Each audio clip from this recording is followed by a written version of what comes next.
जयपुर में आज क्या कुछ हुआ आप देखिए हमारे साथ। जी हां, समाचार वही जो आप देखना चाहे।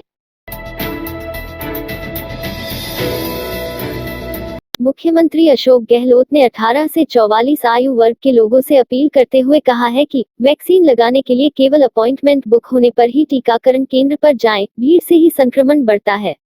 राज्य में हाल ही कुछ केंद्रों पर 18 से 44 आयु वर्ग के लोगों की वैक्सीन लगाने के लिए खासी भीड़ पहुंच गई, जिससे सोशल डिस्टेंसिंग की पालना नहीं हो सकी। इसे लेकर मुख्यमंत्री ने नाराजगी भी जाहिर की थी। इसके मद्देनजर गहलोत ने कहा कि मैं 18 से 44 आयु वर्ग के लोगों से अपील करता हूं कि केवल अपॉइंटमेंट बुक होने पर ही टीकाकरण केंद्र पर जाएं, भीड़ से ही संक्रमण बढ़ता है। वायरस की चेन टूटे, यह जिम्मेदारी हम सभी की है। राजधानी जयपुर में भट्टा बस्ती थाने के बाहर गुरुवार देर रात हंगामा हो गया। मामला इतना बढ़ गया कि सैकड़ों की संख्या में लोग थाने के बाहर जमा हो गए और धरने पर बैठ गए। बाद में पुलिस अफसर मौके पर पहुंचे और स्थिति संभाली। एसआई के खिलाफ लगातार मिल रही शिकायतों के बाद उसे देर रात मेडिकल के लिए भेजा गया। एसीपी अतुल साहू ने थाने के बाहर बैठे लोगों से समझाइश की और मामले को शांत कराया। आरोप है कि एसआई रामेश्वर लाल ने देर रात थाने के अंदर किसी युवक से मारपीट कर रहा था और शराब के नशे में था। सूचना पर वार्ड नंबर 6 से निर्दलीय पार्षद कुछ लोगों के साथ थाने पहुंचे और एसआई से बातचीत करनी चाहिए तो एसआई ने धक्का मुक्की की और सभी को थाने से बाहर निकाल दिया। राजधानी जयपुर की शिप्रापत थाना पुलिस ने शुक्रवार को बड़ी कार्रवाई को अंजाम दिया है। पुलिस टीम ने हाईवे पर टैंकरों से ऑयल चुराने वाले गिरोह का पर्दाफाश किया है। कार्रवाई के दौरान पुलिस टीम ने गिरोह के 3 सदस्यों को धर दबोचा है। आरोपियों में रसूल, गोपाल और अजहरुद्दीन हैं। पकड़े गए तीनों आरोपी अजमेर जिले के ब्यावर के निवासी बताए जा रहे हैं। टीम ने कार्रवाई के दौरान करीब 30,000 लीटर ऑयल से भरा हुआ टैंकर और चुराया गया करीब 3,000 लीटर ऑयल व करीब 1.5 लाख रुपए की नकदी भी आरोपियों के पास से बरामद की है।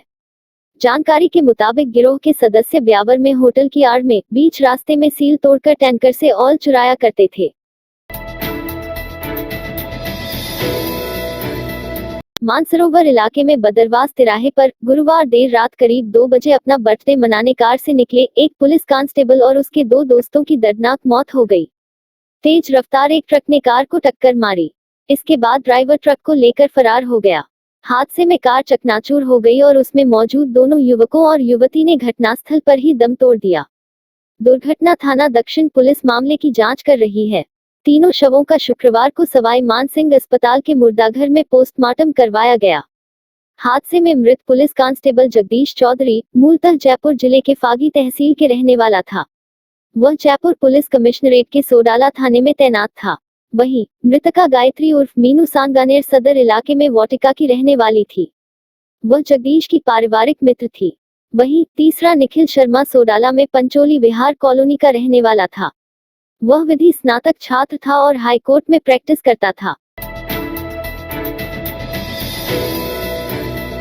देश भर में तेजी से फैल रहे कोरोना संक्रमण के चलते यात्री भार में बहुत कमी आई है। इसके चलते रेलवे प्रशासन ने शुक्रवार को 10 ट्रेनों का संचालन रद्द किया है। उत्तर पश्चिम रेलवे के मुख्य जनसंपर्क अधिकारी के अनुसार Bikaner Delhi Sarai Rohilla special, Delhi Sarai Rohilla Bikaner special, Delhi Sarai Rohilla Jodhpur special, Jodhpur Delhi Sarai Rohilla special, Sikar Delhi Sarai Rohilla special, Delhi Sarai Rohilla Sikar special, Jaipur Bhopal special, Bhopal Jaipur special, Jodhpur Rewari special, Rewari Jodhpur special को आगामी आदेश तक रद्द किया गया। राजस्थान हाईकोर्ट ने राज्य सरकार से पूछा है कि निजी कॉलेज स्थापित करने के लिए शहरी और ग्रामीण क्षेत्र की भूमि के आकार में अंतर क्यों रखा गया है। न्यायाधीश अशोक गौड़ ने यह आदेश श्री राज राजेश्वरी शिक्षण समिति की याचिका पर दिए। याचिका में कोर्ट को बताया गया कि प्रदेश में वर्ष 2014 तक निजी कॉलेज स्थापित करने के लिए 10 एकड़ भूमि की आवश्यकता निर्धारित की गई थी। वहीं अब राज्य सरकार ने शहरी और ग्रामीण क्षेत्र के लिए अलग अलग आकार की भूमि होना निर्धारित कर दिया है। याचिका में बताया कि उच्च शिक्षा विभाग की ओर से शहरी क्षेत्र में निजी कॉलेज स्थापित करने के लिए 2000 वर्ग मीटर भूमि होना तय किया है। वहीं ग्रामीण क्षेत्र में इस भूमि को 4 गुना बढ़ाकर 8000 वर्ग मीटर कर दिया गया है। ऑक्सीजन और वेंटिलेटर सप्लाई को लेकर केंद्र सरकार पर लगातार हमलावर कांग्रेस ने केंद्र की जिम्मेदारी पर फिर से सवाल उठाए हैं। पीसीसी चीफ गोविंद सिंह डोटासरा ने कहा कि कोरोना संकट में राजस्थान को उसके हिस्से का ऑक्सीजन कोटा नहीं मिल रहा है। जिस दिन हमें 705 मीट्रिक टन की आवश्यकता थी, उस समय हमें 366 मीट्रिक टन उपलब्ध कराई गई। कोरोना संक्रमितों के लिए आज हमें 795 एमटी ऑक्सीजन की आवश्यकता है और हमें 366 एमटी उपलब्ध कराई गई है। डोटासरा ने कहा कि पीएम केयर्स फंड से दिए गए 70% वेंटिलेटर खराब है और चल नहीं रहे हैं। इसके लिए राज्य सरकार ने केंद्र को लिखकर दिया कि मरीजों को इन वेंटिलेटर से राहत नहीं मिल पा रही है। सीकर जिले के धोद विधानसभा क्षेत्र में एक महिला अधिकारी नायब तहसीलदार रजनी यादव के एक अंतिम संस्कार कराने पर पीसीसी चीफ गोविंद सिंह डोटासरा ने उनकी पीठ थपथपाई है। डोटासरा ने कहा कि अधिकारी जनप्रतिनिधि और समाजसेवी मिलकर काम करेंगे तो इसका समाज में अच्छा संदेश जाएगा। यह हमारा धर्म भी बनता है। धोद की नायब तहसीलदार रजनी यादव ने एक मिसाल कायम की है। वो साधुवाद के पात्र हैं और उनकी जितनी पीठ थपथपाई जाए कम है। अफसरों के इस तरह काम करने से लोगों को प्रेरणा मिलेगी और लोग मदद के लिए आगे आएंगे।